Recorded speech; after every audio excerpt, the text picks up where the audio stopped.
Hello and welcome to Open Mic UK. Thank you all for joining us today.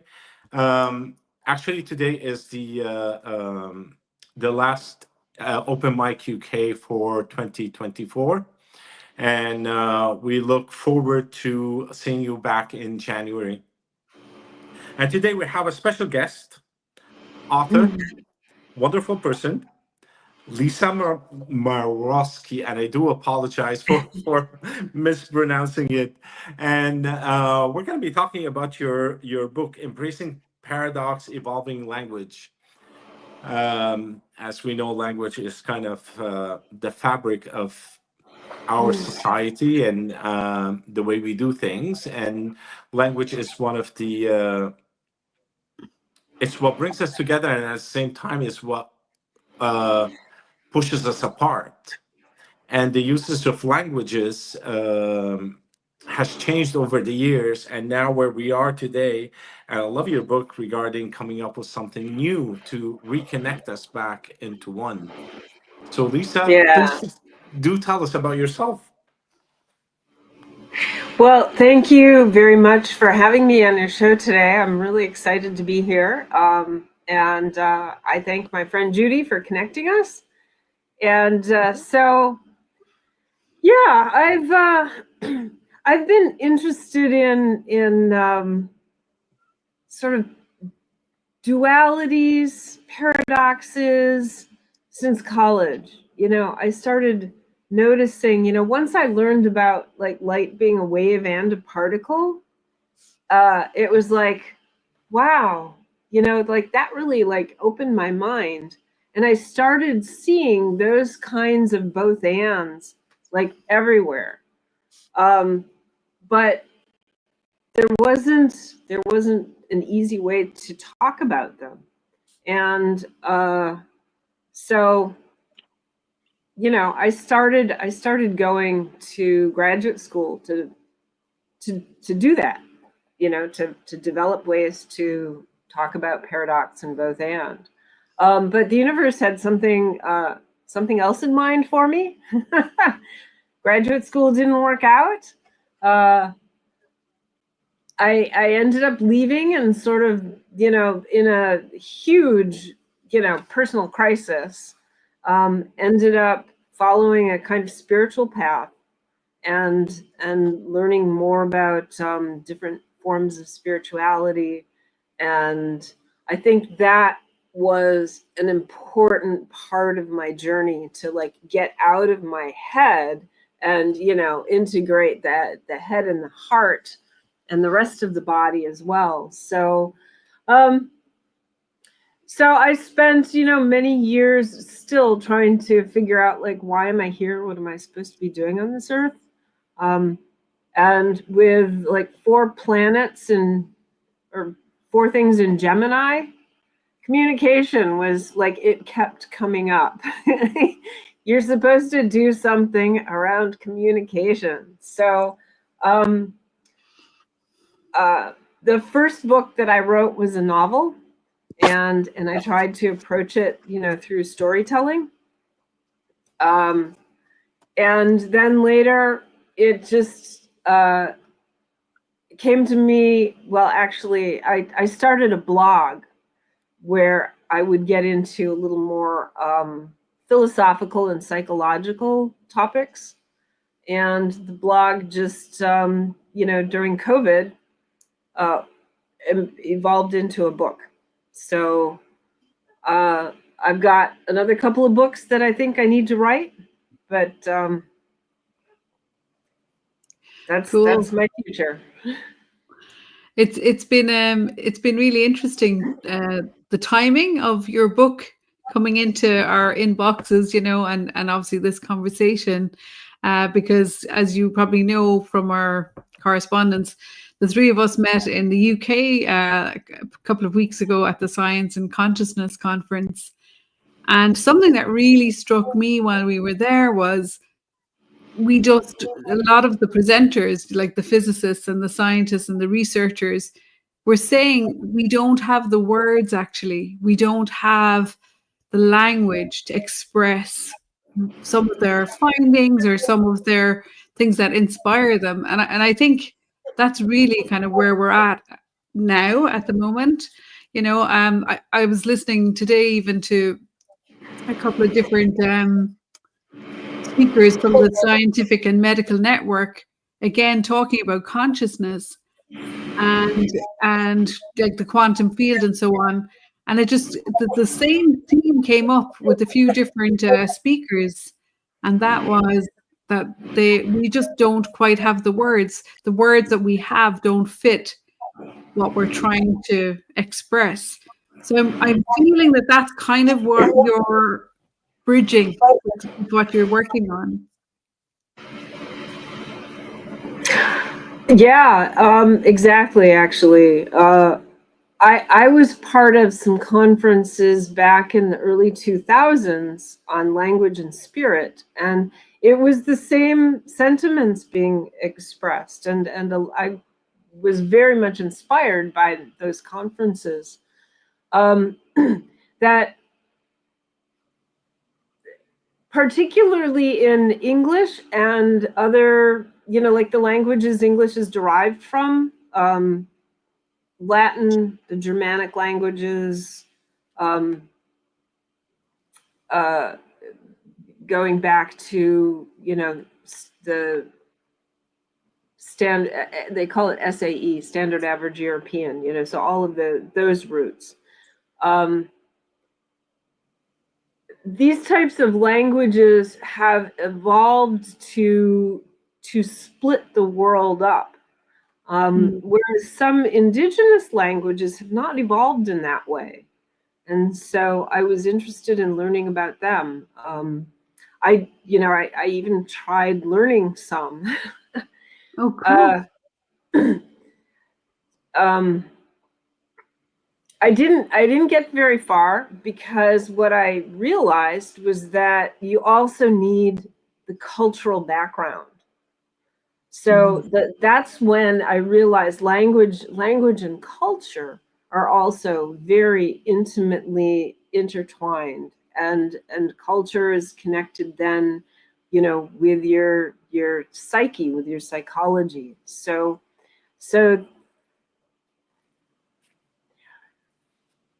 when we think about, well, let's just, you know, change language, I have to like step back and go, well, hold on, language is, you know, embedded in culture, and, you know, our consciousness is involved. And so yeah, we need to change language, but at the same time, other things will be needing to change as well.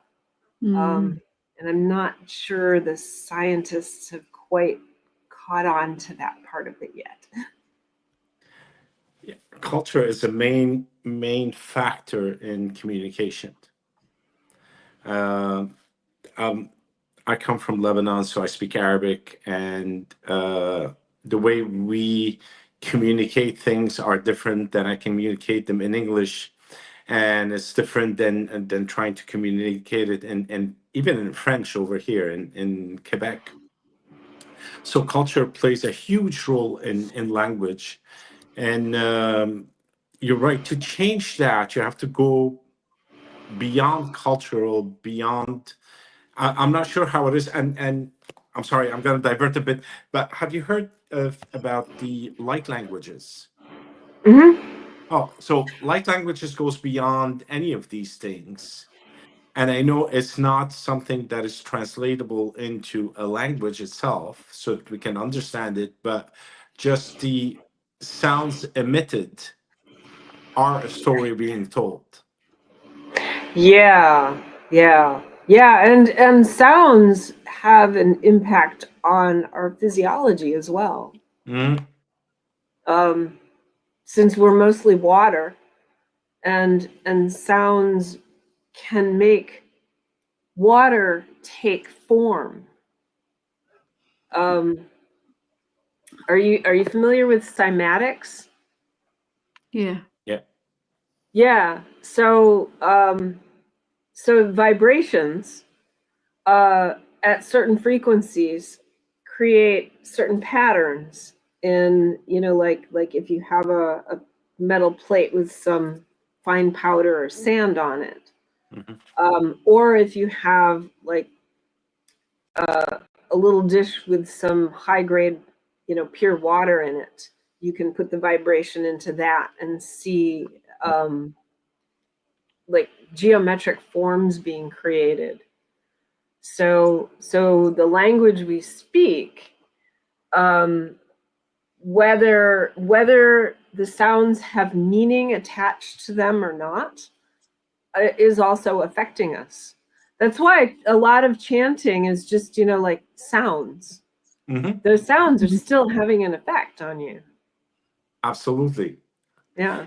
If you've sat down in a room filled with Buddhist monks chanting, I have no clue what they're saying, but man, is it ever relaxing and comforting and grounding and all of these things. And you're like, but I don't know what they're saying. But they're flipping pages and they're continuing. It's amazing. Sound is amazing.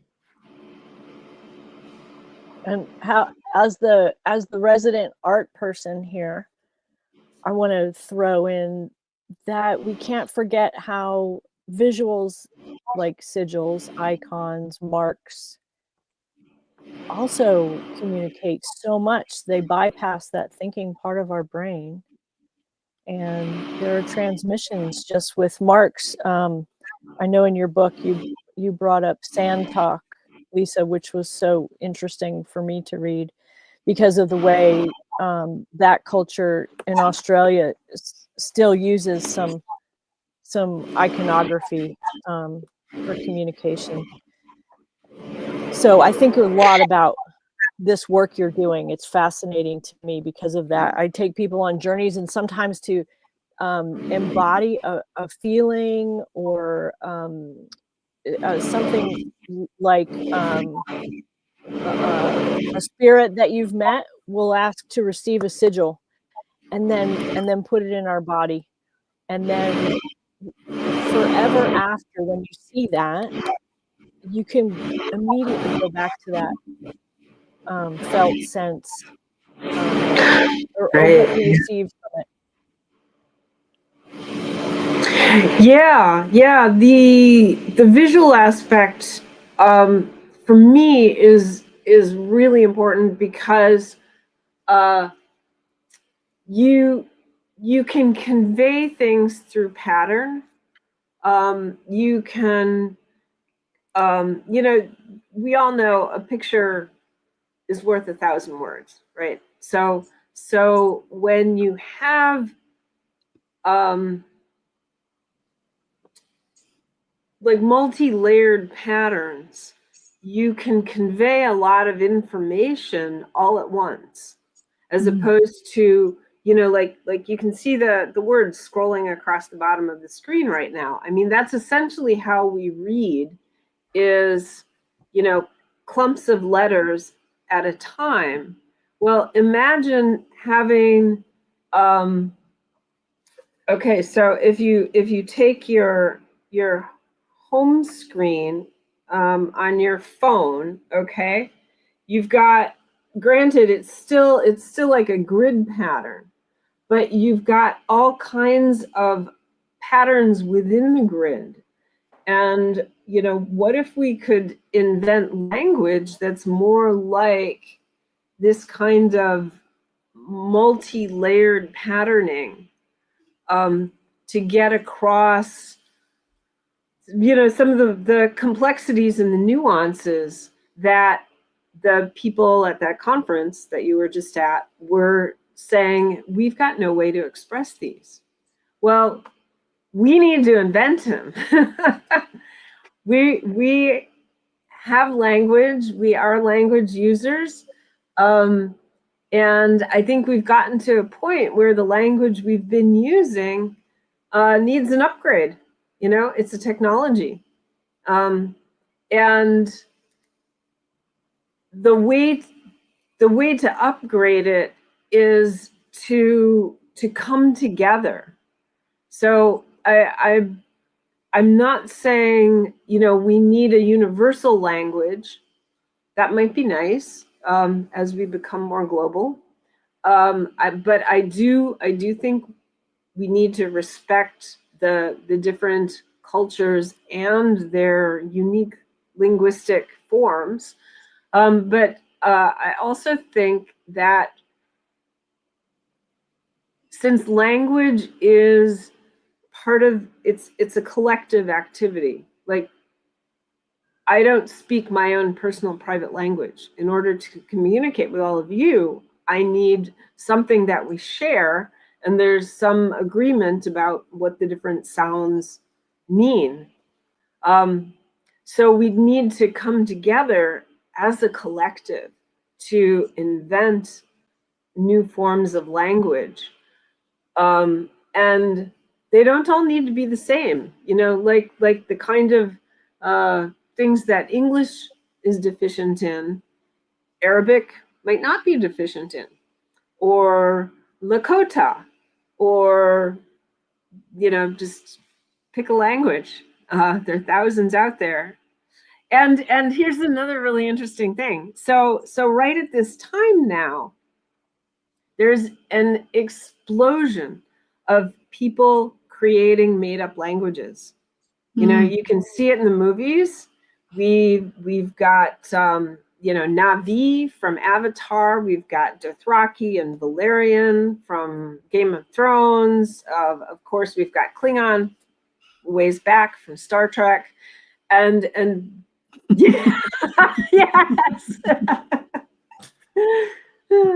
Long prosperous.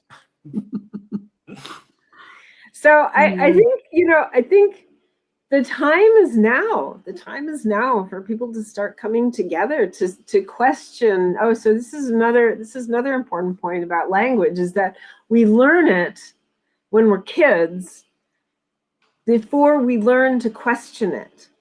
So it gets embedded very, very deeply in our psyches. And for a long time, it's like nobody thinks to question it, because there's this kind of weird dualism of how can you question something while you're still using it.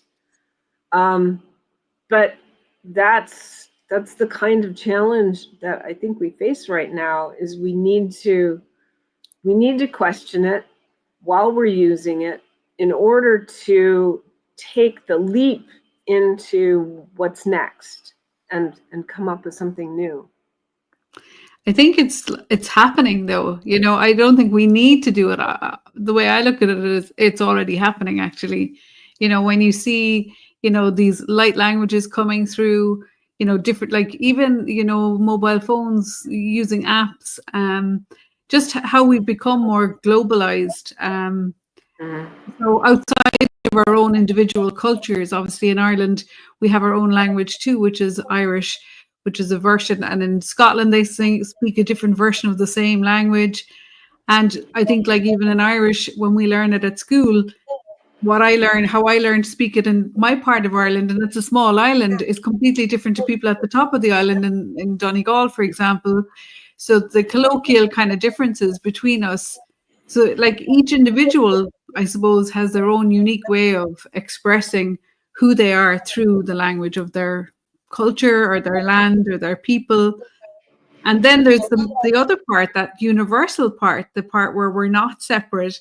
So it's kind of like we've been kind of separated by wars, by borders, by, things like our differences.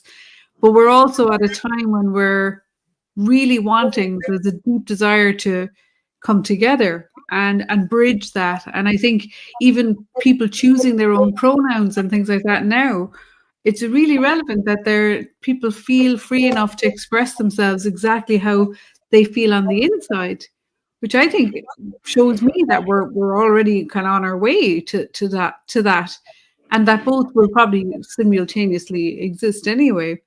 But I know that, Lisa, because you showed us earlier, you have some little tricks up your sleeve to help your point even more. And I love that in your book you use the Mobius strip and the Klein bottle. But maybe you'd like to share with the listeners, how you bring those together to make your point. I think it's good. Okay, yeah, I'd love to do that. Now's a good time. So one of the assumptions that I see in English in particular is a kind of either or separateness. We like to separate things, you know. This is a glass, this is a pen. They're separate. And when I started seeing connectedness as well, it occurred to me that we needed a way to convey like just separate and connected simultaneously. And in college, I read Gödel Escherbach, great book, and learned about the Mobius strip and the Klein bottle. So what is a Mobius strip? Okay, so if you take just a regular piece of paper and you make a ring, you know, like we often do at Christmas, we make these things to put on our Christmas tree. It's got an inside and an outside. And in order to get from inside to outside, you know, you kind of have to make a little jump there over the edge. Now, the Mobius strip is made by taking the same piece of paper, but giving one end a half a twist and then putting it together. So let me just put a little piece of tape on here. And so doing that it's kind of magic, and you can do this with kids, they love it.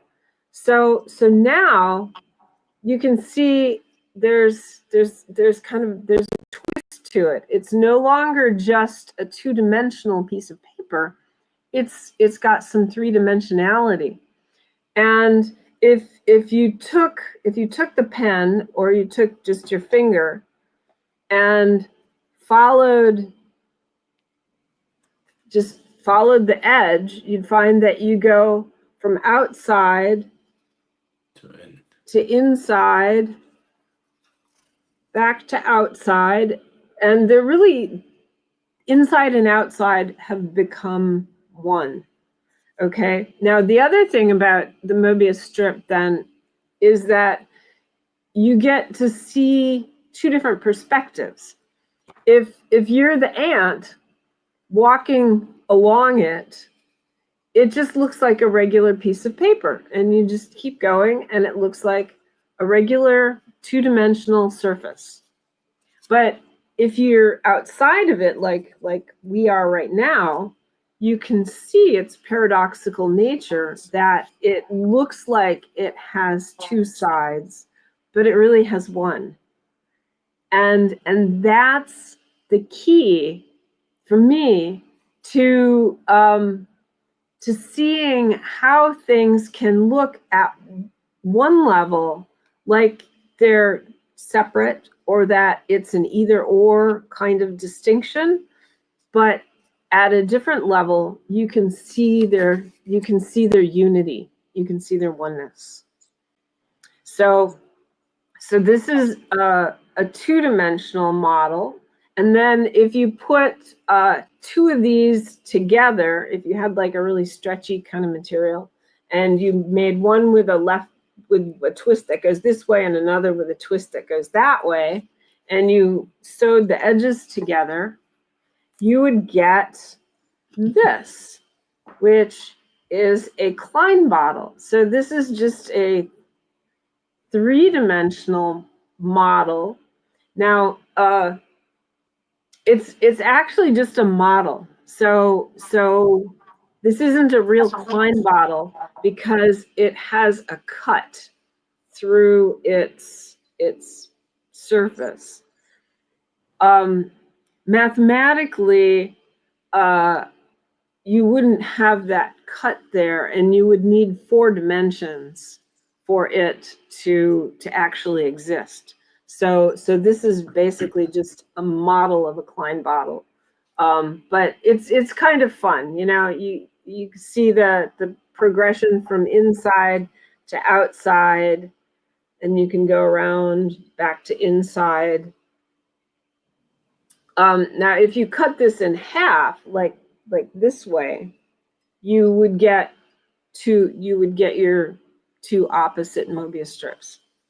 So this is another way to think of both and, where you have both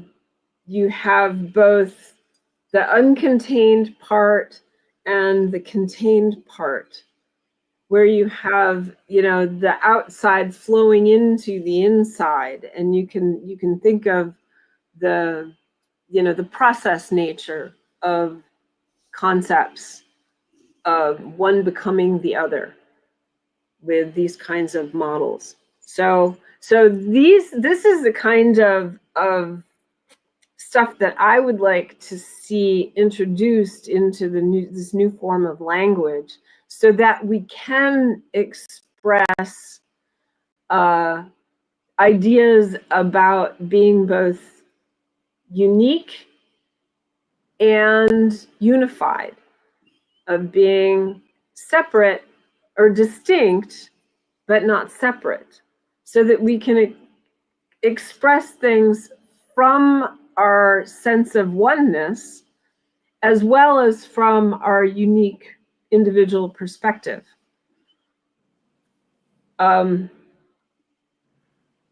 Okay, so I'll stop there and see if you've got any questions before I go on to other things. I have something. What I really liked in your book was a little illustration. There's an impetus behind all of this, a new language, feeling like everything is one, the paradox. And I'm assuming for you, it's the problem, all the problems that we're in right now. You did there's an illustration. So imagine an image of a human, and then in a circle around that human are all different creatures that you can imagine. And I would put trees and rocks and clouds and stars in there also. So you've got your little person, and you have a circle of everything else around it. And then next to it was take the little person out of the middle and put them in the circle. And that to me sort of says everything. That humans we aren't the central anything, and that's kind of how we've gone awry. Mm-hmm. Yeah.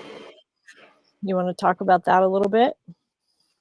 Sure. Yeah, it speaks to our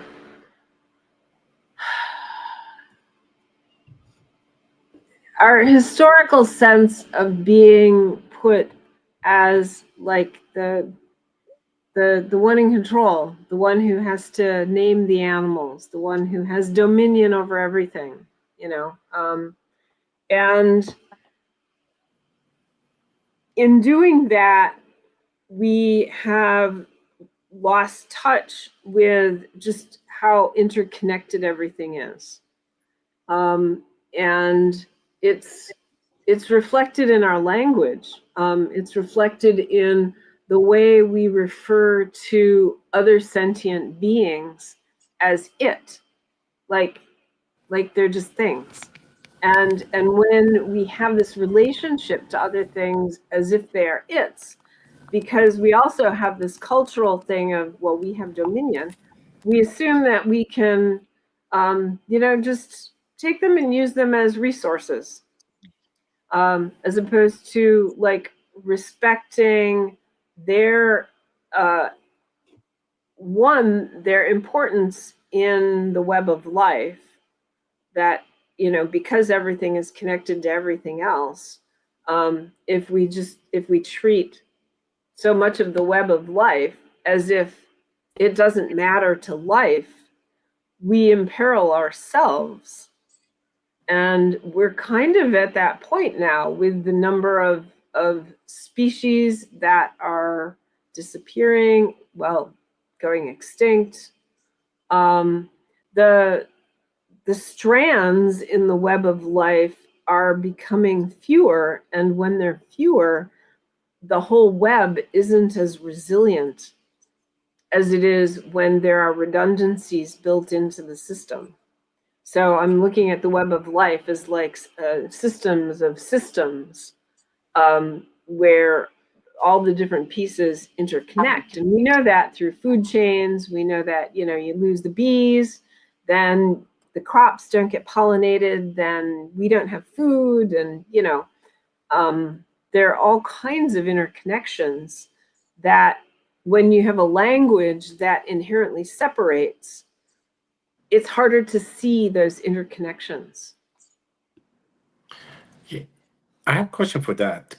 Isn't that the main issue with this is not knowing who we are? Because I think you mentioned it in the book somewhere, where who I am is the core, and who I am is a core for everything. Forget if we take language out and we just go silently through life for whatever 70, 80, 100 years, we kind of coexist with each other in harmony, because we're using certain connectedness with everything around us. And that's what indigenous people do. And then we came along and created stories and lost who we are and disconnected from the collective that brought us to where we are today. So the key element is to understand who we are. And I think Eckhart Tolle mentions it in one of his books. I can't remember which one of them, or his talks. The question is, who I am should be taught in school before we teach the children math or anything else, because once you know who you are, then everything else falls into place. So I'm just curious, how would you teach that? Like, what would you teach to the kids? I know it's not an easy question, because this is way too deep, but having moments of silence and connectedness with everything around in the classroom is what create this sense of belonging into a bigger unit. So we keep our identity and who we are and what we are, but we are part of a whole collective within that kindergarten, for example, class.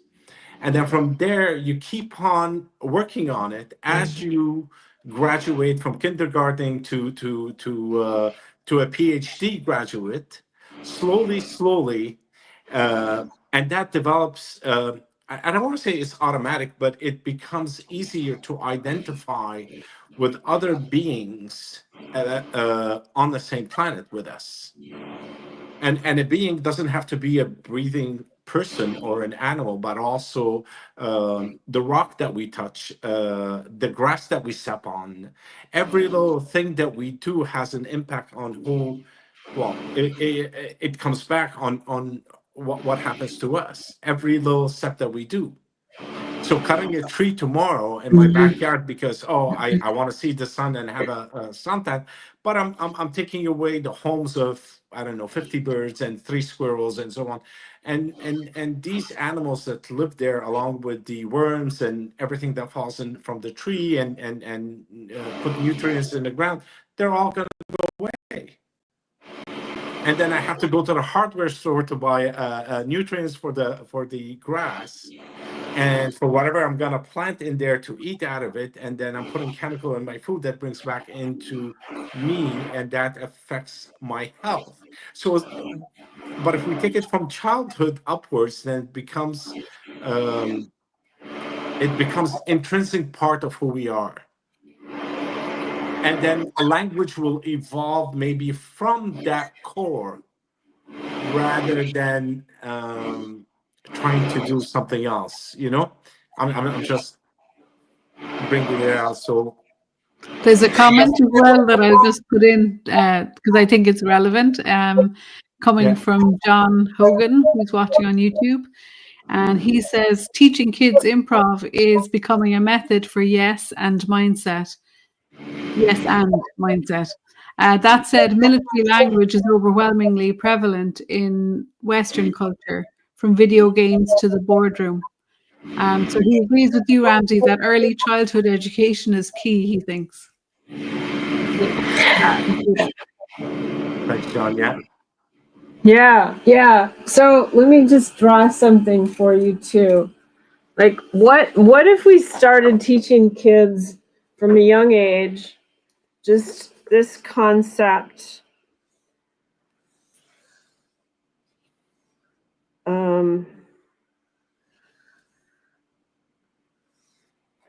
Okay, so this is just, it's a really bad drawing, but oh well. There's a better example in the book. So I invented this and called it Moby after Mobius strip that we just, I just showed you how to make a Mobius strip.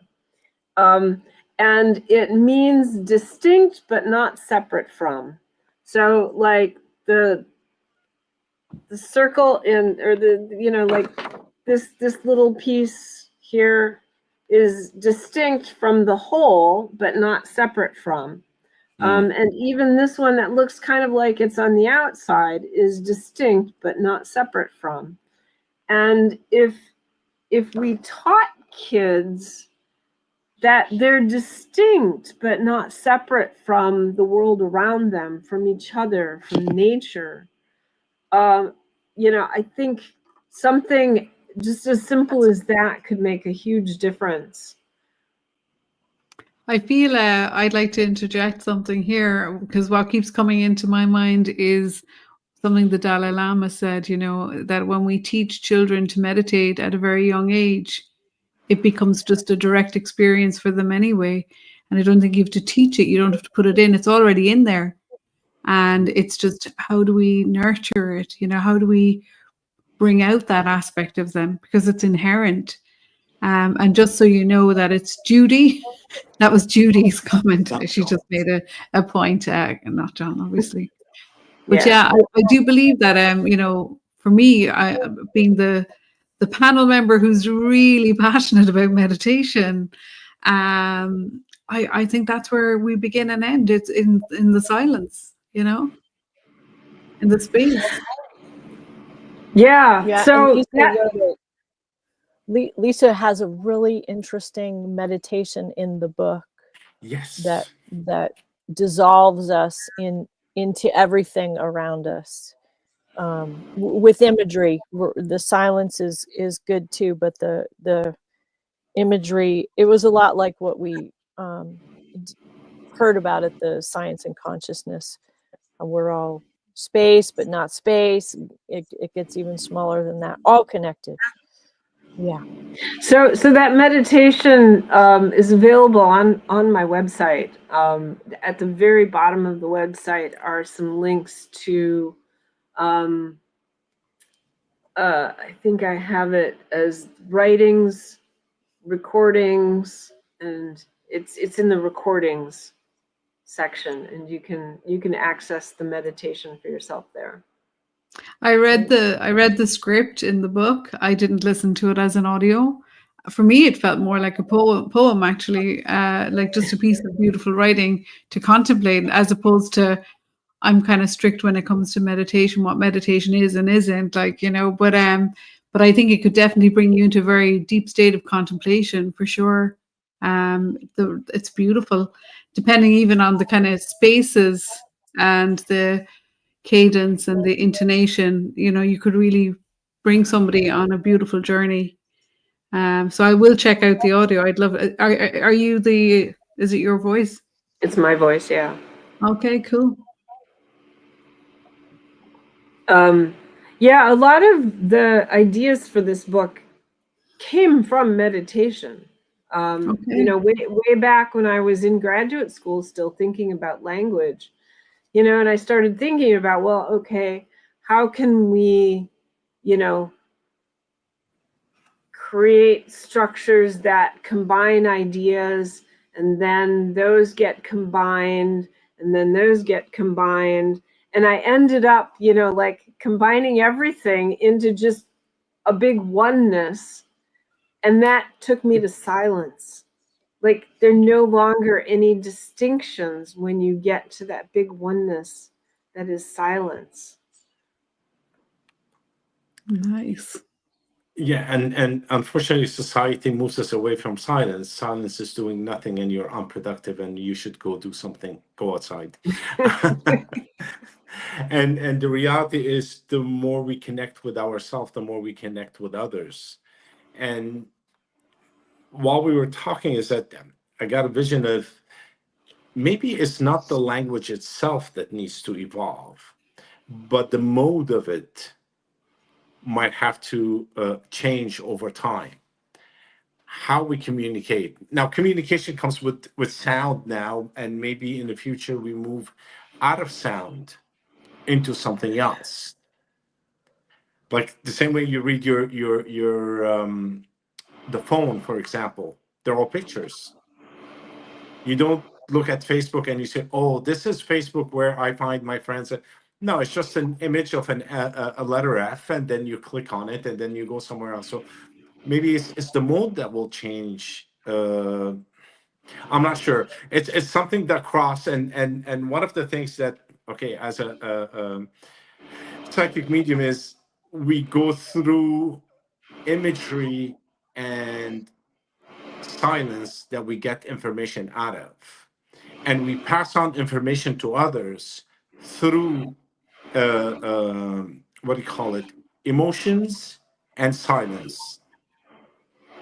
So for example, the three of us, we've been working together for over a year now, and we don't need to speak to each other when we know that somebody needs. We connect immediately with the other person and say, hey, how's it going? And this is actually an instinct with the mother, mainly, is that mothers and children, they're connected to a point with no words.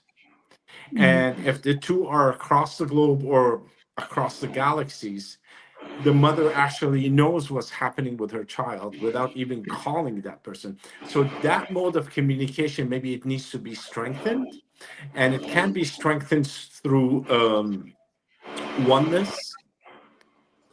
And that will be a form where we'll get us all back together into one, but at the same time, distinct. You know, ultimately, I think we're heading towards being telepathic again. But we have to, you know, like unlearn some of the things we've learned over the last thousands of years, and maybe just start taking some, you know, baby steps in that direction. So that's kind of what I've been trying to do here, is like let's start to unlearn and take baby steps in a new direction. And then I think, you know, once there's a critical mass of people doing this, like it'll be a lot easier to just have those kinds of synchronistic, you know, once more people are tuned into their own sense of synchronicity and being connected with everything else. I think it'll happen a lot faster. At least I hope it will. Well, one of, can you hear me? Yeah. Okay. You pointed out on in chapter 15, you put a quote in there, and I think that's what stops us from moving forward. Is people are, and I'm quoting, people are addicted to their beliefs. When you try to change someone's belief, they act like addicts. Bernie Siegel. And that's what do you call it? It's like a barrier that we've created. One, because we're not part of the oneness thing, because we feel separated, which I'd like to get your opinion on why did we come out like this as separated. Well, you do mention a couple of things in the book, and sorry, I lost my chain of thought. So let me go back. Yeah, so we act as separated, and then language plays a part where it really pushes us apart even further, because I'm now protecting an image that does not exist. And from a conscious, subconscious mind is going to say, no matter what happens, I will defend my stand, even if I'm wrong, although I won't be, I'm never wrong, because that's the correct way I'm doing it.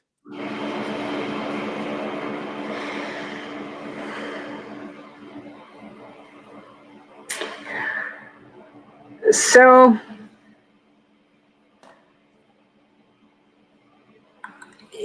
I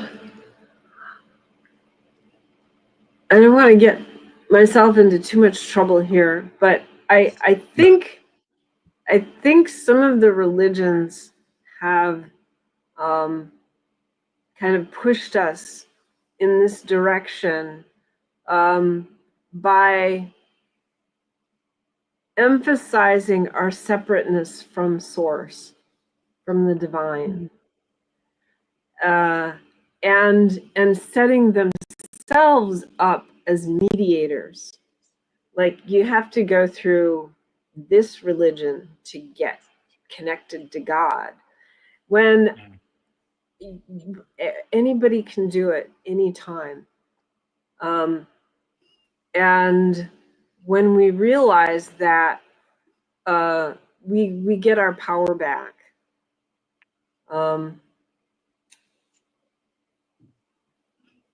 And I think the addiction to the beliefs, one's beliefs, particularly in separateness, comes out of religious traditions that tell us to just have faith, just believe, and so without the experience, there isn't like a deep knowing. There's a defending of the belief. Like, when you've had an experience of being connected to everything, like, you don't need anybody to talk you into that belief. Like, you just know it.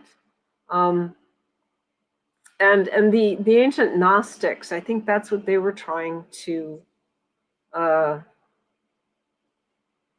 foster.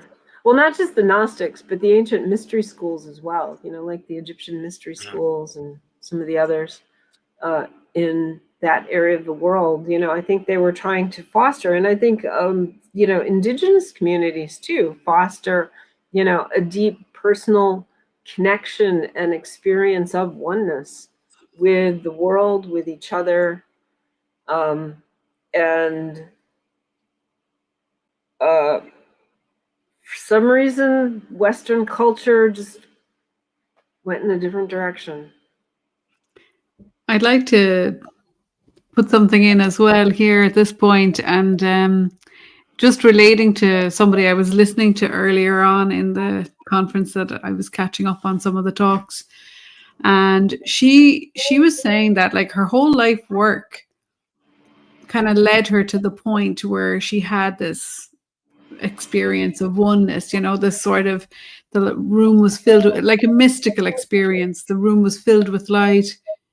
Like, prior to that experience, this woman was having the day-to-day, regular experience of life, bringing up kids, studying hard, working hard, getting married, all the roles and responsibilities that come with living in the Western world. But you see, when she came to the point of her story to share her mystical experience, which happened through a near-death experience, basically when she died for 30 minutes hanging out of her kayak, like, that's when everything changed. And I think we're kind of designed that way. We're designed to kind of, be stamped on the bum, out you go into life. You're this, you're that, you're the other, you should do this, whatever we've been kind of stamped with, our experiences that we've had as young people. But then there's a part or point in life, for many people, I can't speak for all people, but for many that I've met, where something shifts. It doesn't always have to be as intense as a near-death experience. I was listening to another scientist today, and his experience was waking up in the middle of the night, going to the kitchen to get some water, going back upstairs, and having just this immense aha moment when all of his life work had to just change direction from that point on. And he's been pursuing this kind of, I suppose he's looking for a mathematical equation to explain consciousness, So it doesn't matter whether you're an orthopedic surgeon who's had a near-death experience or a scientist who's just gone for a glass of water, but something phenomenal happened in the middle of the night. I do believe that we're built for that. Like, that's part of the evolution that we're in. We're here to, and just as much as this passion of yours, I believe, Lisa, is what's carrying you through, you know what I mean? And each person is weaving part of the whole, with their work, with their life, their writing, their books, their videos, whatever. And so I do believe that we're kind of it's built in us. And it's right when it's ready.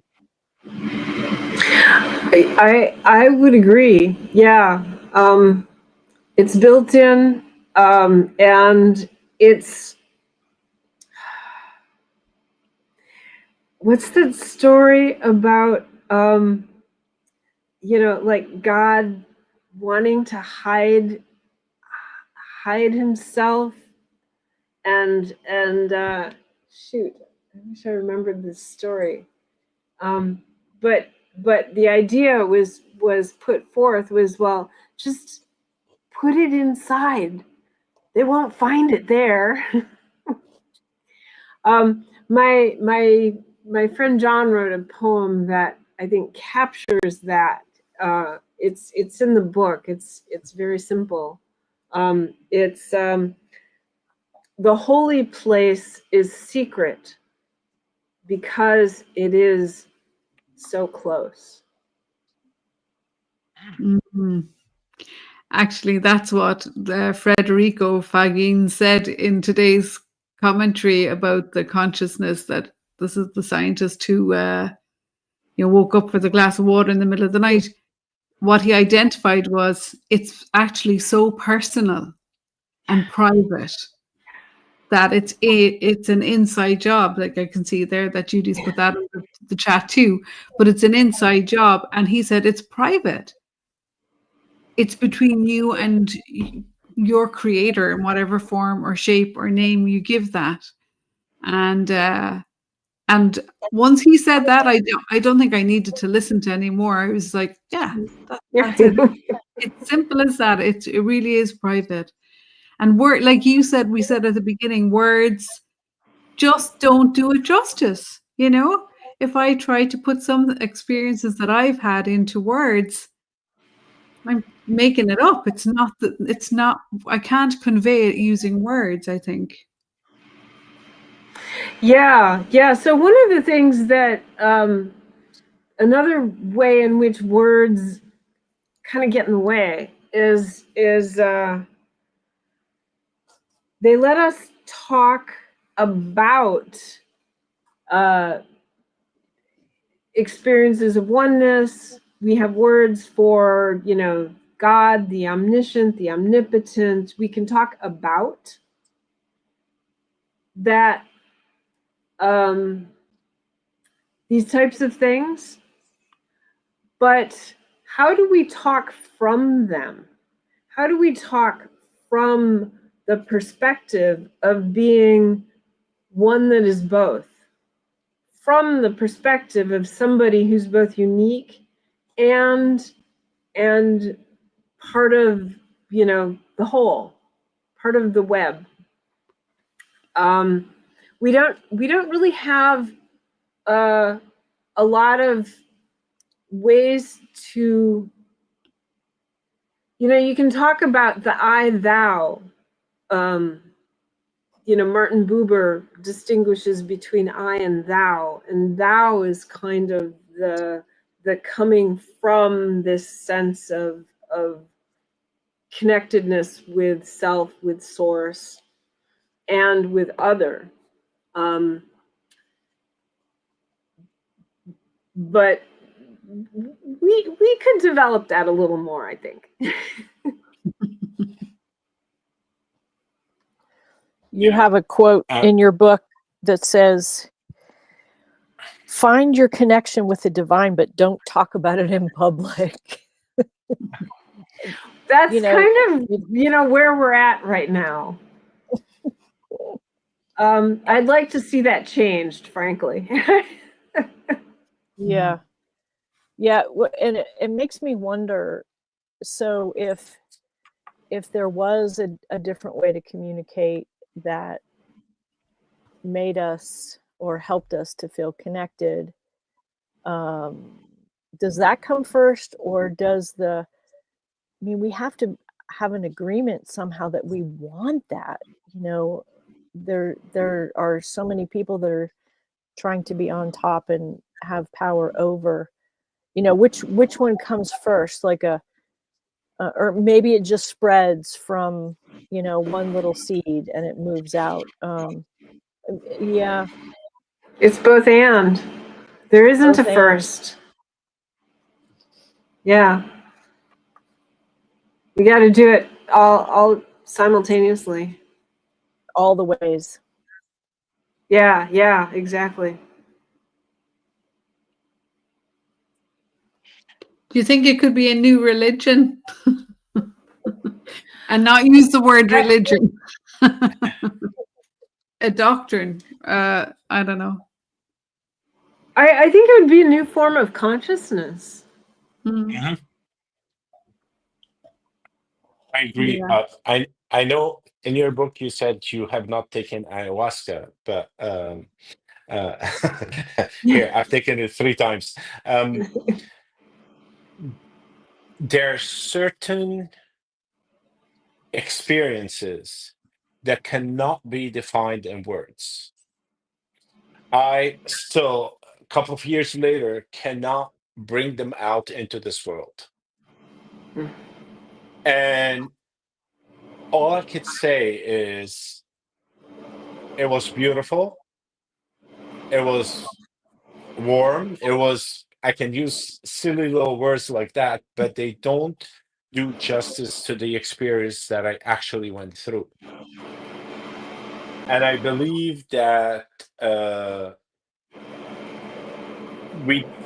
like you mentioned before, it's a personal experience. Yes, it is a personal experience. But I think once we reach to who we actually are, then that connectedness with everyone, we can share the experience that we all had without using words. And I think that's what we're missing. And I think, like you mentioned it at the beginning of your book, the Who I Am, Who Am I? But I think that is the core or the essence of the new language. And you also mentioned something else, like, Uh-oh. We lost him. He doesn't have his usual laptop. I'm sure he'll get back in. I hope. He just have to come back and make his point. Yeah. There he is. There you are. There he is.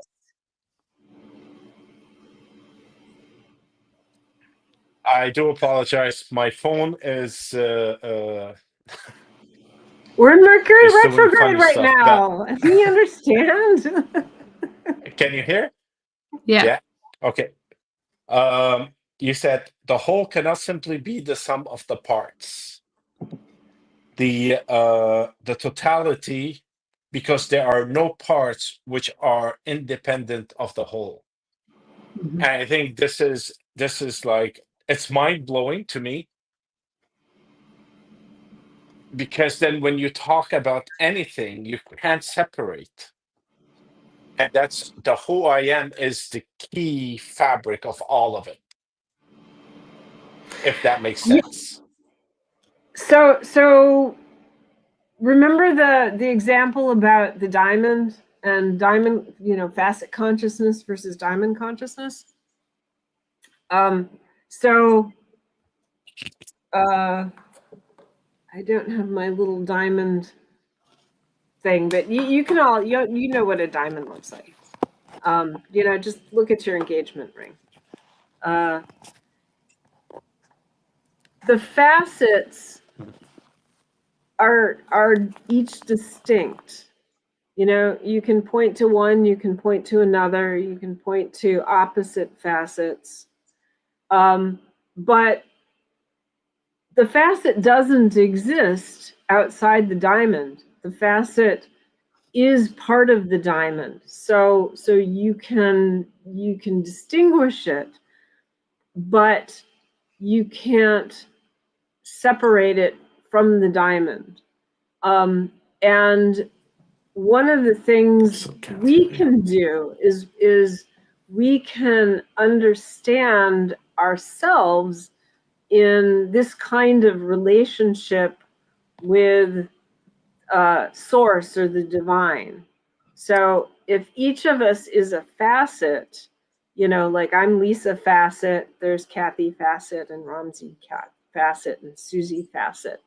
But like we could probably go into a meditation and like just go from our facet persona-ish nature into the diamond and realize that we're all this same element. I have to use language that doesn't quite work, like elemental substance, like language. No, we're not an elemental substance, but for purposes of this metaphor,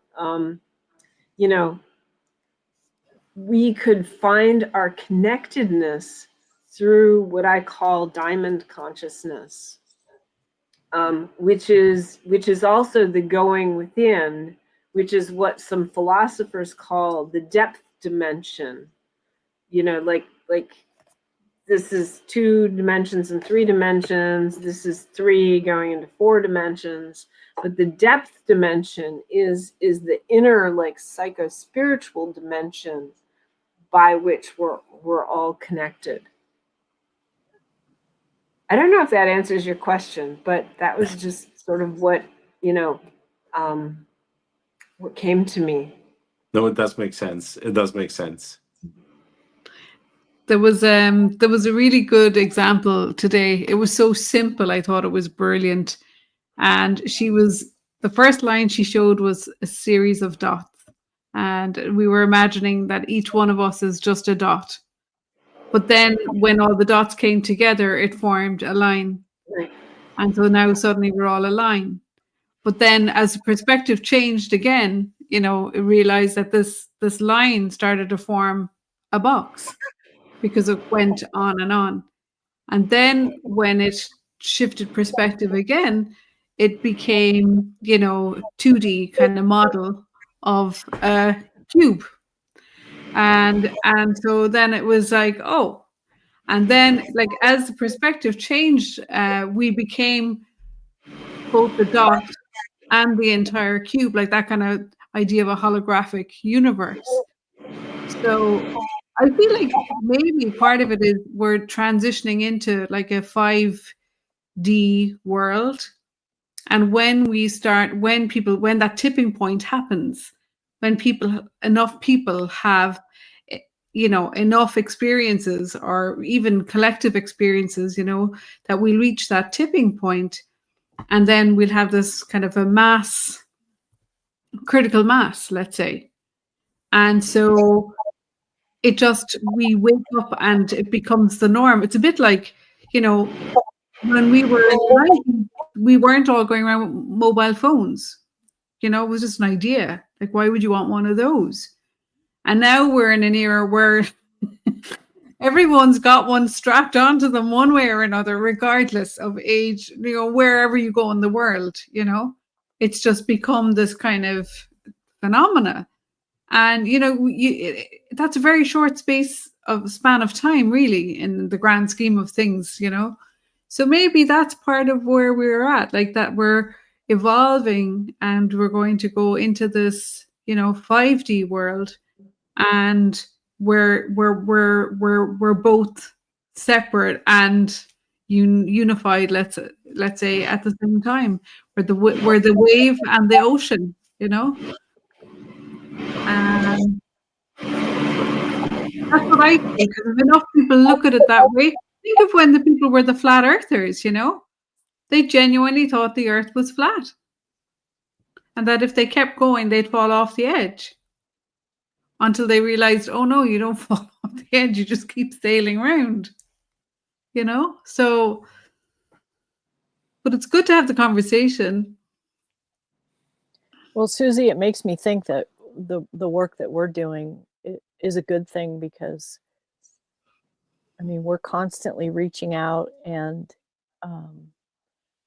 right, we did that angel meditation in Devon, and I did mine, and you did mine too, Susie.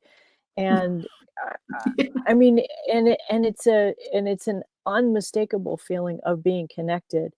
I'm also thinking of Lisa. The three of us did one time, I don't know, months ago, this meditation. We were trying to figure something out, and we all ended up in the same space, and it became this 3-dimensional object craft thing, and we ended up drawing it and turning it into sort of an identity mark. And every time I look at it, I feel my solidarity here with my partners, and I think that's what we're going for, but on a huge level. If that makes any sense. You haven't seen it, but it's just like a I mean, it looks like a colorful spaceship, sort of. But we were all there. We were all in it. I think that's where we're heading. We're heading towards being able to solve things collectively. Like if you three could get into that space, I think we could create a space like that for people to come work on language or work on climate change or work on a new political system. Yeah, absolutely. And I think the need will arise, like, because it has done in the past, and, you know, such is our way of evolving, like, because we came together from 3 completely different backgrounds, 3 completely different cultures. Like, everything about the 3 of us is so different. You would never put the 3 of us together. But what's been really interesting is kind of there's also that part that connects us, you know, something invisible that you can't put into words connects us. And when we have worked together on Spirit Cafe for the last 12 months or so, we've had really interesting experiences. So we've brought people that join us on the Spirit Cafe. About a month ago, we went into a meditation. I'm really interested in the concept of time and time travel and past, present, future simultaneously occurring. We went into meditation about a month ago with our group online. And I knew that half the group weren't going to travel to the UK, but I said, let's go virtually anyway. Let's go in advance of us getting there. And so we all went into whatever vehicle got us there, you know, and it varied from one person to the other, how they just allowed their minds to expand into the experience. And they were wandering around, and then I brought them all back. Nobody knew really where we were headed because nobody had been there. We didn't give it a name. I just gave it its coordinates and a time and a date. And we recorded all of their experiences there, you know. So 4 of them were outside wandering around. 4 people ended up inside. And they all had really distinct, and they felt like they made it up, which is brilliant. And I said, no, just flow it. Just describe whatever you saw. And we recorded it. Now, when we did arrive 2 weeks later at that point, I was like, wow, this is interesting. And so when we were leaving the location, I said, let's play back what everybody said now that we've been there and we've had our retreat. And it's phenomenal, the amount of detail that this group picked up.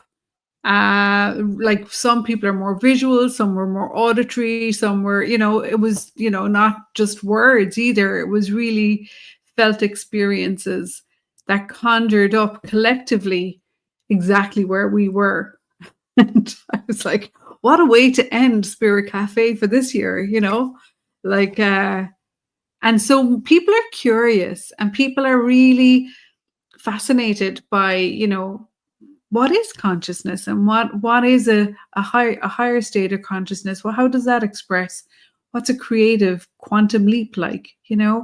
What's happening? And I think we're going to go way beyond just language alone. Honestly, I feel like it's much more than language. It feels like it's even trying to pull it back down to some reality, and it's way more than that in my own experience anyway. So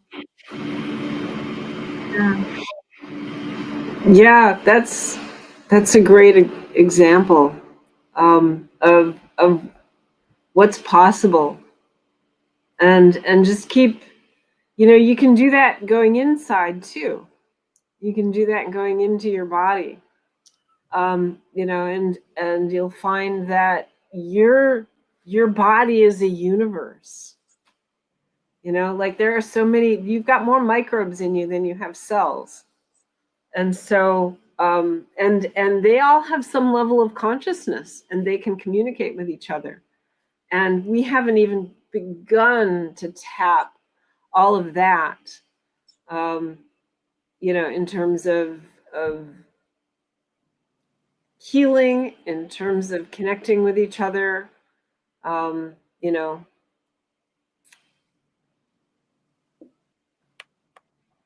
the possibilities are vast. Yeah, mhm. absolutely. I have a couple of things for you. One, you put a really good point. I think it's chapter 4, is bringing stories to life, like the Jetsons and Star Trek and so on, and all these technology. We created those stories as entertainment.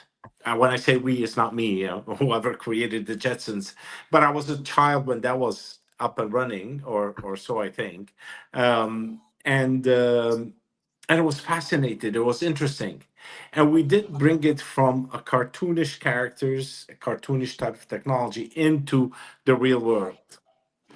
Who thought that we'll have Zoom or we'll sit on a StreamYard like this and chat while people from across the world could see us? That was impossible before someone came up with a cartoon, and then someone else said, "Oh, this is an excellent idea. Let me just bring it down to life." And then so it came down.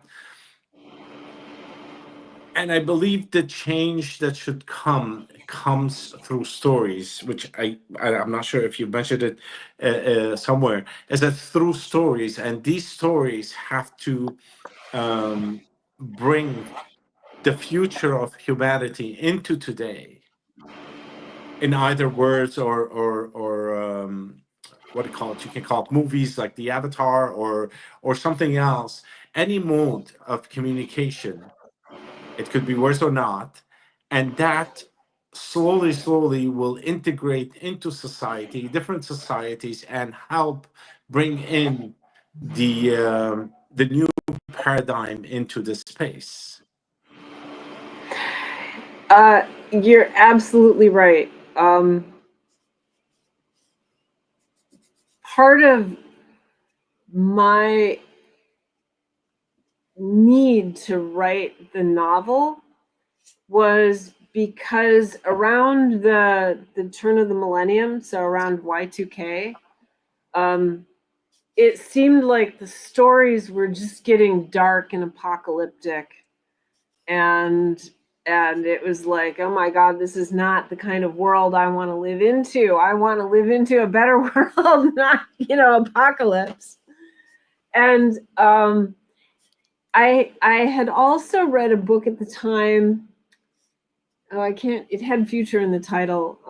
It's in the reference list. It's by a guy named Fred Pollack, Polak.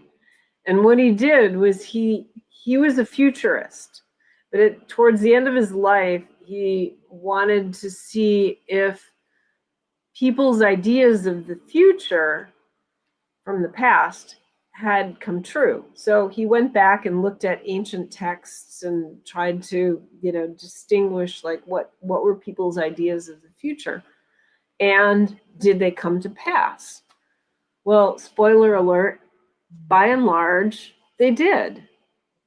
And so, the spiritual teachings about, creating through thought, word, and deed, I mean, really, like, that's true. That's how it happens. So, we have to think the future first, then we have to, speak it, meaning like communicate it somehow, movies, books, and then bring it into being. And so the kinds of stories we tell ourselves will kind of become self-fulfilling prophecy. Mm-hmm. And so I wanted to, encourage people to tell stories that made them happy, that about life as they'd want to live it, not life as they're afraid it might turn out to be. Yeah, and unfortunately, we all died in this life so that we can gain another okay, I'm not going to go there, but a different life later on, and I think that created the earth that we're on today, because we kind of lost everything. We lost everything. We lost our identity. We lost who we are. We lost our connectedness to each other, to the planet, to everything around us. And then we said, okay, we have a promise, or we were promised somewhere in a storybook that tomorrow, after I leave this planet, I'll be fine. And I think that's where we have to change that story too, because that was maybe a great story 3,000 years ago, but I think it's part of the fabric of our reality today. Mm-hmm.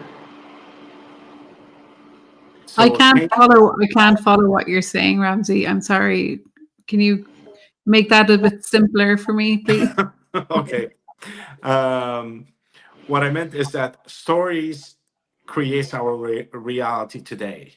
Religion created a story that life today is not important. What's important is the life after I die. So we tended to disconnect from everything over here that we have on Earth, disconnect from each other, from life as a total, and just looking at the future. After I die, I'll have a better place. I think that's a cultural reference because that wouldn't apply to me, but I think I'm following you now. Yeah, so I think it's the story that we need to change in order for us to regroup into who we are and be part of the collective. Because life is beautiful if we want it to be beautiful, if we look at it from a different perspective, if we change our ways, then life becomes beautiful. There's nothing wrong with it. And for someone to say, "Oh, you're too positive," I get that. But you go through pains and hardships and so on, which are part of life. Now we can get stuck into one, or we can say, okay, well, this is happening today, let me deal with it, and I'll move on for tomorrow, and everything will be good. And I think out of my life, where I was in a center of war for 10 years between 1980 and 1991, but that was a space where I had to be in to evolve on a spiritual level. Okay, I didn't see it at that time, but I dealt with the situation as it came along, had issues, moved out of there, woke up, tried to clean my act of yesterday to be part of today's environment. And some people don't, like, they are unable to go beyond that space, whereby it becomes toxic. And then the story of 3,000 years ago is that tomorrow after I die there's a better life, keeps me hanging on to those words, rather than doing something to reintegrate into society and make it beautiful. I hope I didn't lose anybody, so I do apologize. It's not part of your book, it's part of my storybook, but No, I totally get it. You're going back to the church idea, and that was what we were taught. And you can also do bad things and give money or say you're sorry and at the right time, and that's okay too, because somebody else has the power. So yeah, I understand that, Ramsey. You were also bringing up the importance of the stories we tell ourselves, about ourselves, and about the way we give certain meanings to what we're experiencing. You know, you can be a kid and your mom is saying, you know, eat your broccoli, and you make it mean, oh, mom's mad at me because, you know, she's telling me to eat this stuff that I really don't like. You know, but you know, later on you look back and you go, oh, mom was just trying to make sure that I had the right nutrition and she was loving me. But back then I interpreted it as, you know, she was being mean, making me eat something I didn't want to eat. So you know, we do use language to make meaning in our lives and tell ourselves stories about our own lives, and about the lives of others as well. And it's just, you know, a matter of becoming conscious of that, and aware of how we do it and when our stories are disempowering ourselves. I was thinking about stories that were told when we were kids, and like the biggest delusion is the Santa Claus story. Like, and it's such a kick in the teeth when you find out, like, because you're going, what? Because you spent years, you know, conjuring up this amazing kind of human who could fly with reindeers and drop presents for everybody, you know, like it was brilliant whoever managed to get that one, you know, globally. Well, I'm sure very far and near. And maybe that's where we start. Like, we create a new global story that doesn't end up, you know, becoming a massive lie when you get to about 11 or 12. but you know, but it's planting that seed of interconnectivity, of, you know, something greater than just what's right here, right now, trusting. You know, you can grow up and you can trust in your own natural instincts, in your own imaginary life. Like, children are amazing. They have imaginary friends, they have new languages, they make up words for stuff.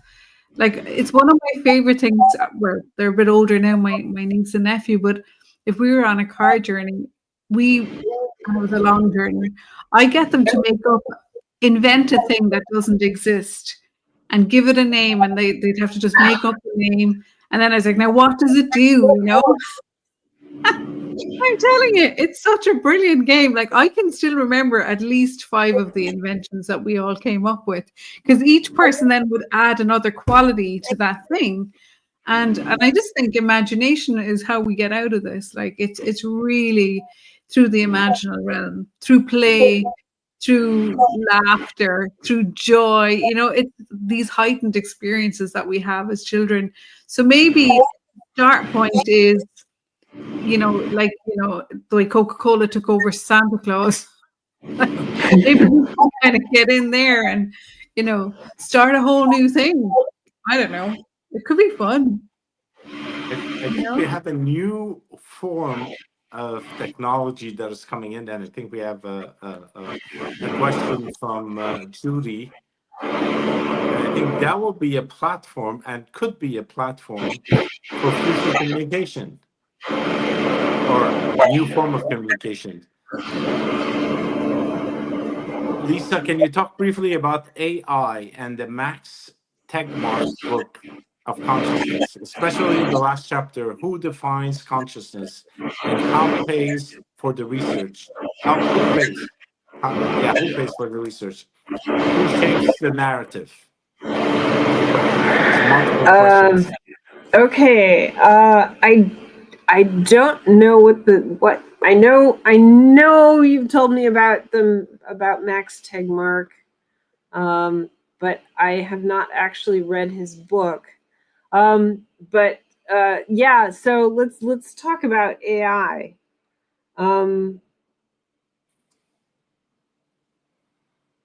So, oh geez, how do we start this? Well, I could get you started because I got Okay. excited at the end of the book when Okay. around as I was coming to like chapter 19, 20, I was like, I was having the thought, God, I wonder how she put this into AI. Has this gone into ChatGPT? That was my thought. I wonder what ChatGPT would have to say if you asked it to create a language, or even, you know, these glyphs or these symbols or whatever that would conjure up, you know, this unified or collective meaning. And I kind of started getting excited about it then when I got to the part in the book where you actually mentioned it, and I was like, oh, cool. So, you know, I loved before we went live when you told the story about when you were giving a talk recently. I think that would be a good entry point. Okay, yeah, I'll tell that story again. So yeah, when I finished the book, my publisher said, you know, you really ought to deal with AI somehow. Talk about it. And so it was kind of in the early days of ChatGPT, and I put in a query to ChatGPT of, you know, in basically it was asking ChatGPT to do what I'm asking people to do, you know, throughout the whole book, which is, you know, come up with a new form of language that embraces paradox and uses glyphs to express that. And ChatGPT's first response was, sorry, I can't do that. I'm not equipped to create glyphs, and it had no way to come up with new forms of language. So fast forward about 6 to 9 months, and I'm giving a talk this past summer, and 3 people in the audience, while I'm talking, are on their phones asking a new version of ChatGPT. I think it was 4 Omni, so 4.0, to do this, to create a new form of language using glyphs that expresses paradox. And after I finished my talk, first one guy raised his hand and shared, and, you know, said, this is what ChatGPT, how they answered. And then 2 other guys were like, well, I asked it and I got this, and I asked it and I got that. And it was like, so now this new version of ChatGPT could create glyphs. It had been integrated with DALL-E technology. And so it came up with some little kind of spirally looking things. And, you know, it kind of talked around the paradox question. Didn't deal with it, like head on, but it at least this time could address it. And I wondered after the fact if it could do that, because early on I wanted to get the book translated into Spanish. And so I literally cut and pasted it into ChatGPT to get a Spanish translation. And so the book itself is now in its database. It's part of its learning data set. Yeah. So I wondered, if the later version could actually create it because I had put my book into its database. I don't know. That's a question. It might be a kind of hubristic question, but you never know. I mean, I don't. So here's the last point, which, even though it looks like I'm going in the direction of, well, maybe ChatGPT, maybe large language models can help us, my intuition is that we need to do this through our connection to source, or Carl Jung would say, through our connection to the collective unconscious.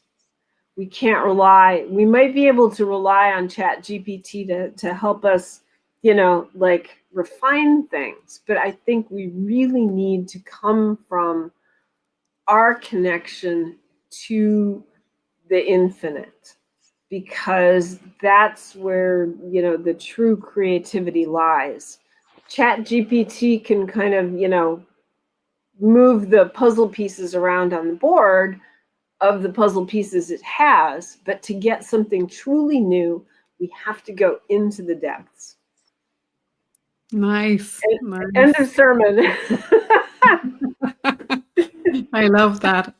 I'm fascinated by the idea of the glyphs, because I've been living with this painting. I've been going on about this the last couple of weeks. The guys are probably sick of me, but I've been living with this painting in my kitchen, which I'm taking care of, which is a series of glyphs that were collected around the world in these sacred caves, where these ancient kind of, the initial kind of, the first graphics, let's say, were put on the walls. And this artist, every time he traveled, he would keep a notebook, and he doesn't put any meaning on them. He just gathered them as symbols. And then he created a piece of art where each of those symbols, they're laid out and they look like a kind of periodic table. And I look at it and I'm like, wow, what is this? He calls it rock art. But, I'm like, wow, isn't that really interesting? Because it's one of the oldest, forms of drawing or writing, I suppose, that we have. That has kind of, I suppose, lasted the test of time, really. And I was thinking about the guy who went into the cave first day, what impulse was moving through him or her or they or them when the desire to create that glyph, or even it could be in stone as well, because I know in Ireland in the Neolithic sites we have a lot of spirals, we have a lot of beautiful kind of geometric shapes that are carved into the rocks, predating the pyramids, So there's something that maybe already existed that maybe we're going to remember. That's my take on it. I feel like, maybe it got knocked out with the, with the rise of the religions and churches and so on. But when we really can tune back in, maybe I think there's a heaven and earth, or, maybe it's the kind of celestial sky being kind of drawn down into the, I don't know, into different forms. When you look at things like crop circles as well, that's another one, another form of glyphs. And sacred geometry that is almost like coming from celestial. Like nobody really has an explanation there. Like, so leaving it open, maybe we're remembering something that we already know. So the glyphs that I used in my first book, in this one, the novel, they're kind of hard to see because they're small, but they are, I don't know if you can see this. Mandalas. A little bit. Oh, anyhow, they're from crop circles. Ah. I wanted glyphs that didn't have any baggage, that didn't have, like an entry in the dictionary of symbols. And so I sat there with a crop circle book and looked at thousands of crop circles and just like let the ones that called to me come forward. And then I just sat and meditated with them, like, what does this mean? And I just sit there and something would come to me. So one of them means there is only one side that serves as both sides. So that's kind of like our Mobius strip. And then another one means the deeper you look, the less it looks like itself and the more it looks like its opposite.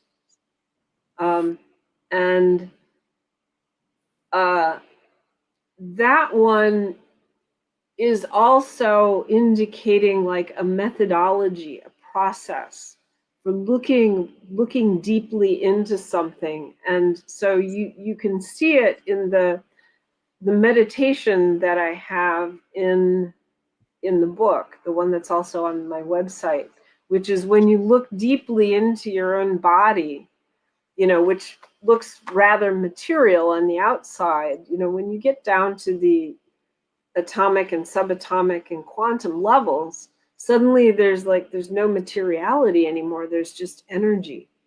And so you've gone through this whole process to get from matter to energy. And so that's the other glyph. And then the one that I just put up on the screen means the union of the material and the divine. So that's what we are. We're a union of material and divine. So the crop circles are another form of language that you were able to decipher through your meditation. I'm not going to say it's, like there are differences of, like what's the meaning you put into it versus what's the meaning somebody gets from it. And I've only got what I got from it, half of that equation. Whoever or whatever created the crop circle, I have no idea what their meaning was. Hopefully, maybe I was tapping into something, but I don't know that for sure. No, I agree, but it's like reading a book. Okay, I took your Yeah. book and I read it, and the things that I needed to take out of it are the ones that popped, which were Right. different than what Susie or Kathy were able to pull out. And the same thing. So you pulled the book, which is a crop circle, and then you looked at it, and the things that you needed out of it just came out and said, well, here it is, Lisa. That's the meaning that you need to use, because that's what you need today. And maybe 2-3 years down the road, you pick up the same picture and you look at it and you meditate on it, and it will give you a different answer, because that's the answer that you need at that point in time. Actually, that happened. So the one that is the union of the material and the divine, a few years, or maybe not years, maybe a year, a few months later, I was looking through a medical book, and there was a picture of an embryo at the 8-cell stage. So the sperm and the egg come together and they form a union, and then that separates into two, and then those two separate into two, and then those four each separate into two, which is 8, which gives you like one cell at each corner. Is that right? In a Yeah. cube. And so that's when we become 3-dimensional, when we've got 8 cells. And the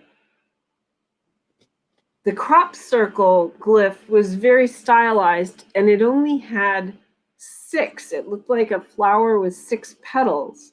But when you squish something that has like 8 pieces to it onto a microscopic slide, or if you just look at it from a certain angle, you only see 6. So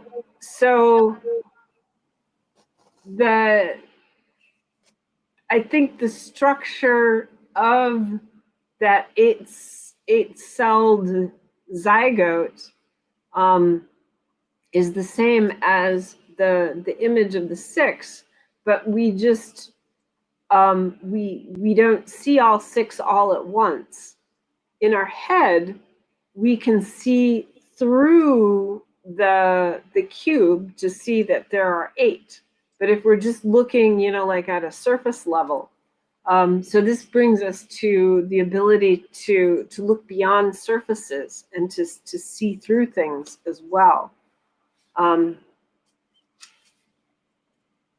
Which I get into a little bit in chapters, I think 16 and 17, is the ability to look through not just things, but time as well, to look through time, to see the connectedness of events. Yeah, so there's a lot of stuff. I'm a generalist, and so I pulled together a lot of things in this book. That people can then, if they want to go deeper into certain things, there are, plenty of references to get you started. The book is really interesting. There's, yes, like you mentioned, there are a lot of references, but there's also a lot of pertinent information about our lives and how we do certain things and why. And of course, we all see what we need to take at that point in time today while we're reading it. And I'm sure once I pick up the book again 3 months from now, it's going to be a totally different experience. Yeah. I'm going to see the part that I did not see today, and I'll see it then. And that will help me on the same journey to move forward. Now, the visualization or being able to see, like Susie said, those dots that goes into a straight line and then turn into a cube, and the split of the cell into 4 and 8.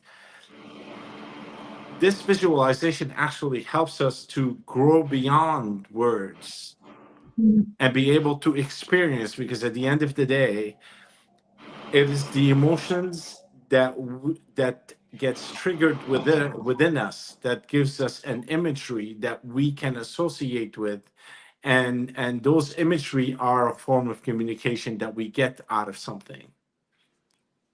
I hope I didn't go in a circle and nobody understood me. Sorry, sometimes I do that. But imagination is a very important tool for humanity to move forward. And with that tool, I think we will be able to come up with something new, a new form of communication whereby we can, be able to communicate without being misunderstood due to the limited language of words that we're using today. Mm. So, Lisa, I have a question. go ahead. The work that we do in Spirit Cafe, well, it seems like the healing mediumship work is about emotions and feelings and how humans relate to each other. Susie, the story of tuning into the house at Devon sort of deletes what I'm saying. I'm wondering why, when the three of us and in our group, we communicate with our minds, however we do that, it doesn't seem to be about money or time or, specifics in that way. It's about more emotional kind of so how does that relate back to what if the world is becoming more telepathic, does that mean we need to be more sensitive to each other's emotions, and that's a good thing? Or since our communication with our mind, it seems like for me happens on an emotional level as opposed to solid facts kind of a level. I don't know. It's just I noticed this. So your heart has a much bigger electromagnetic field than your brain does. So you're communicating from your heart much more strongly all the time anyway. And Okay. the Chinese character Shin actually means heart mind. And so in that culture, the two are connected. We've kind of like cut off our mind and our heart. And I think having them, like reintegrated, maybe in a mobile sort of way, as the ancient Chinese knew that they're not separate, and I think you're right. We're picking up the emotions first because they're the stronger field.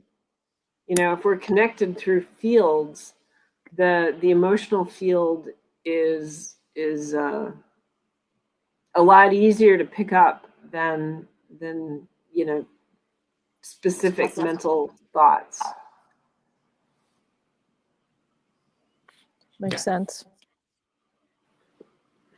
I was going to add something there as well, Kathy, that I heard today, and it made my ears kind of prick up as well. It was one of the scientists on the conference that I was listening to, and she was relating to a mother whose son had died, quite young. Well, let's say 19, and but there was already like a premonition of that happening. The mother had a kind of an insight 10 years before that her son's life was going to be short, and but like it's still a huge pain when something like that happens. Obviously, like whether it's coming or not, I think. But something that they said I thought was really interesting for kind of the work that we're doing was there's so much more acceptance now in the form of mediumship that we're doing, that there's a medium between two worlds, between two different realities, like one person who's passed over and then the loved one who's here, enmeshed in a really deep state of grief. And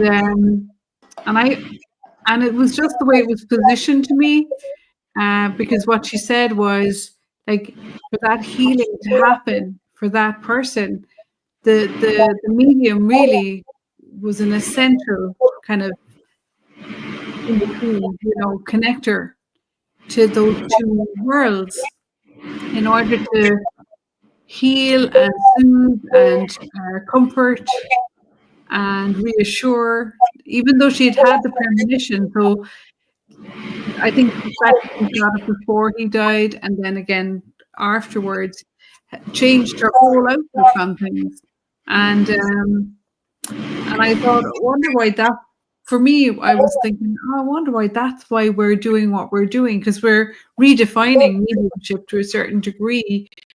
We're bringing it into a whole new world of, like Ramsey always states, like it's really about healing that heart. And maybe the mind and the heart connection is what's being healed when we have that shared experience. And the beauty of being in the position as the medium, for us anyway, is, you don't have a relationship with one or the other. They're not known to you, but you end up being this kind of conduit for two incredible experiences, which you'd have been hung for, burnt to the stake for, or you'd have been locked up even as late as I think the 50s in England. You'd be locked up for that. So it's slow for people to come out of the mediumship closet, I think, and to really accept and honor the gift of being able to be the conduit between those two worlds. And maybe that's part of this conversation on some level, I feel, Mm-hmm. Mm-hmm. New form of communication. That's what it is. So we're coming closer to the 2 hours. It was an amazing discussion. So Lisa, do tell us, do you have anything planned? Do you have a podcast that you're going to do, or something that you'd like to let the listeners know about? Yeah, what I'd like people to know is that it's time to start coming together to work collectively on this, as we were talking about earlier. And we might want to do it in person before we start doing it telepathically. I don't know. So I'm going to be starting. The tentative title right now is the Language Innovation Forum. So look for that showing up on my website in hopefully the near future, and that'll be a place for people to start coming together, and not just people interested in language. I mean, to devise something new, we're probably going to need musicians and graphic artists and people who know sacred geometry and people who study cultures and people who have multiple languages under their belts. So, anybody's welcome. You don't have to be a linguist. Well, this is interesting, and you're starting it soon, I'm guessing. Like you said, just go on your website. That it's gonna be a project for the early part of 2025. 2025. So Yeah. check out the website is, here it is. It's right over here, lisamaroski.com.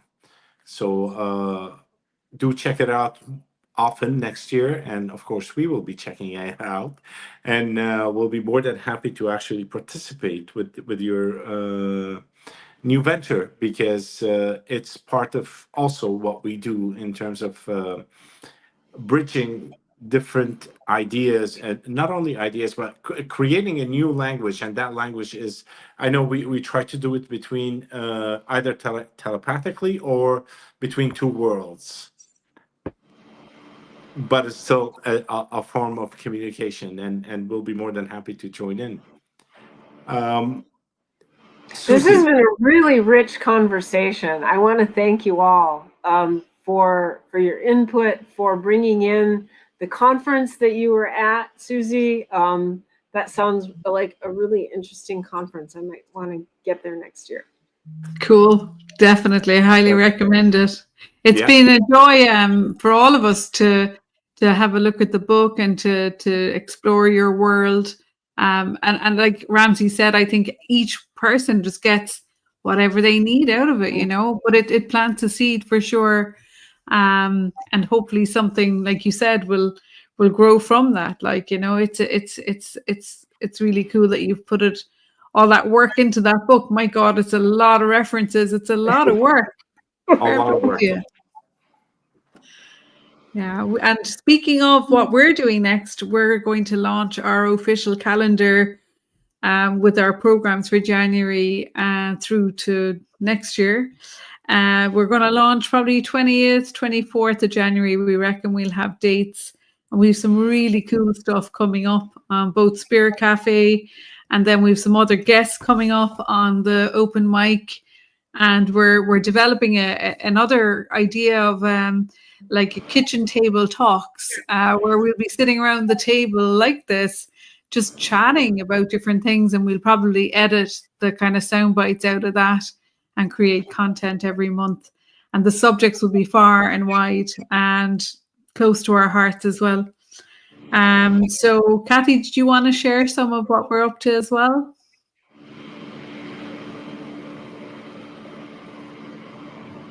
Or not? Oh, you put me on the spot.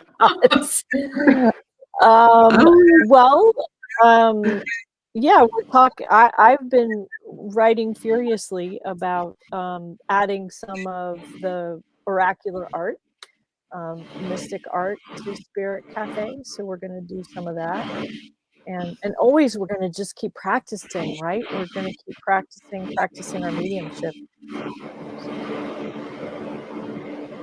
Yeah, that's another form of communication through arts, which is amazing. Jackie does an excellent work on that.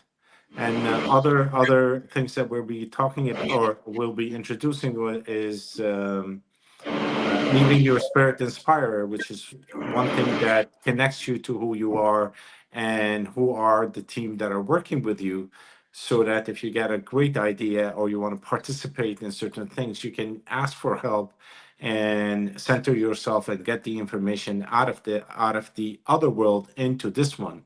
Basically, like taking the Jetsons,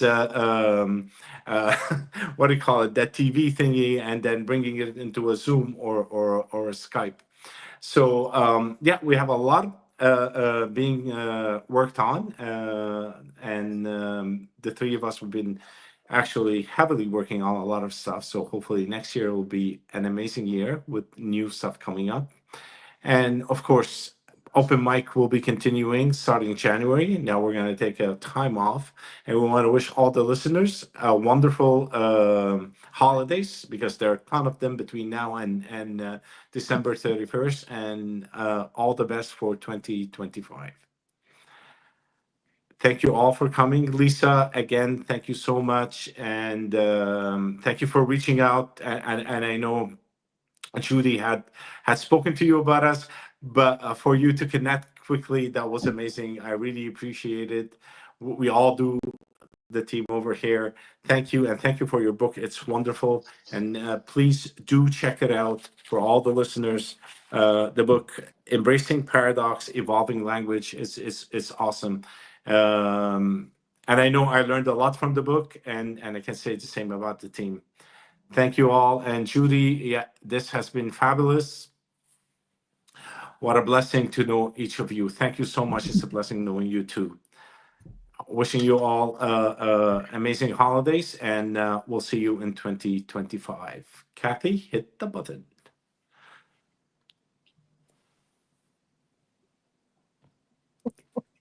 No, you need to end the stream. We got